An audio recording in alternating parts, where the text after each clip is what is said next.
We have made significant progress. However, there is a lot more work to be done. This is how Minister of State for Grand Bahama, Senator the Honorable Kwasi Thompson, describes the Free National Movement's first year in office. The government has received much criticism for the state of the hotel and casino on the Jolla Strip that remain closed. But Thompson contends that negotiations are ongoing, and while they had hoped that it would have been opened by now, he says the aim is to create a unique destination for this island. We need to ensure that we have a destination and one that is unique from the rest of the Bahamas. And that is what we've been focused on. We've also been, there are a number of issues that need to be, and that in the process were being resolved, which is the issue of employment and how many employees are going to be there, how many Bahamian employees are going to be there. What about the entertainment? What about the concessions that might be granted? What about the subsidies that might be granted? But he says they are also having much success with other tourism-related initiatives. We were very pleased that we were able to negotiate a deal with the Bahamas Paradise Cruises for the return of the Grand Celebration, but also for the additional vessel, the Grand Classica, which means that there is a vessel that comes in every day here to Grand Bahama. This month, we will see additional flights coming from Detroit, coming from Chicago, from Nashville, Pittsburgh, Newark, Baltimore, Cincinnati, and Dallas.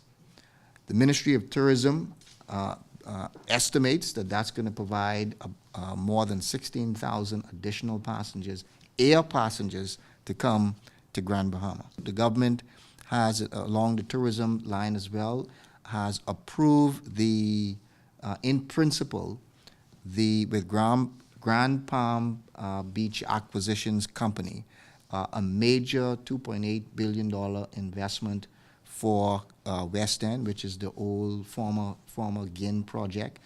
That has been approved in principle. And he says there are also many other ongoing projects on this island. Like Pharmachem, the $180 million Pharmachem project that is proceeding. We have Statoil, who had indicated that they have a $20 million repair project that is proceeding. We have companies, new companies that have started, like Falco, like the tobacco company, that have started, that have hired persons. We have companies that have expanded, like the Omni Financial Company, that have expanded in Grand Bahama and hired new people. We have a well-known recreational facility that is about to announce their return to Grand Bahama, and they also will be hiring some additional people as well. The Minister for Grand Bahama says that there has been a boost of investor confidence within the past year through the ease of doing business on this island. There was a recent report by the Grand Bahama Port Authority which indicated that they have seen such an increase in the number of applications for investors between the period of January to now of this year, that it has been more during this period of time than it has been in the last 8 years. And when it comes to the youth, he says they are not forgotten. So one of the first things that we did in coming to office was to continue the MSc program, where there are 17 Bahamians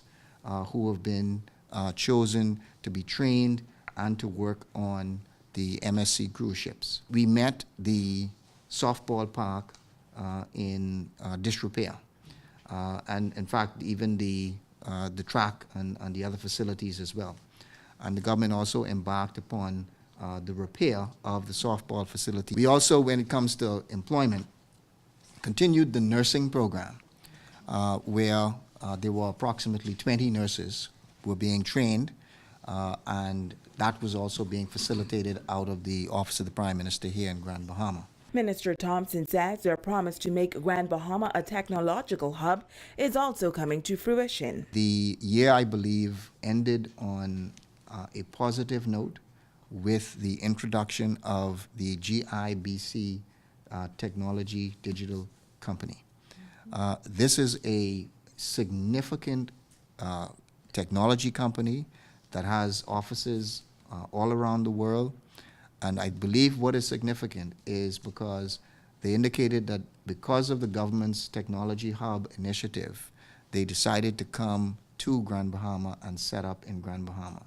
They are at present in the interview process where they are interviewing persons to be hired and to be trained. Thompson says he, along with all of the Grand Bahama MPs, have done much work in this first year. And while they still have much more to do, they have only just begun.